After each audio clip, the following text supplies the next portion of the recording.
A shipping service restricts the dimensions of the boxes it'll ship, okay? The restriction states that for boxes shaped like rectangular prisms, the sum of the perimeter of the box, the perimeter of the base of the box and the height cannot exceed 130 inches. So let me write this down as P base, so the perimeter of the base, plus H for height, has to be less than or equal to 130. So again, that's the information we were just given, that the perimeter of the base plus the height cannot exceed 130 inches. The perimeter of the base is determined using the length and width of the box. Okay, that makes sense.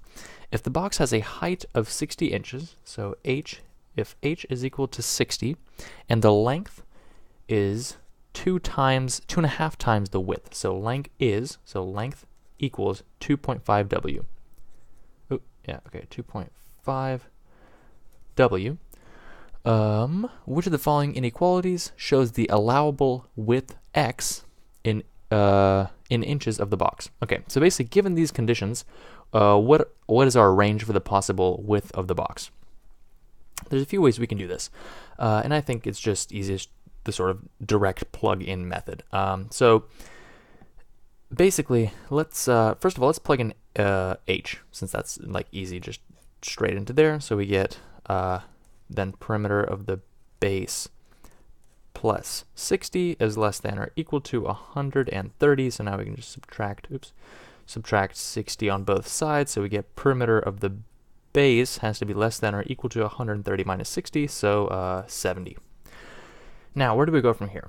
I think it's worth expressing perimeter of the base as a slightly, in a slightly different way. We basically want to express it in terms of length and width. Well, what is it? The perimeter of the base, again, it's, if you imagine some rectangle, so this is length, width. So the perimeter is equal to 2 times width plus 2 times length, so this has to be less than or equal to 70.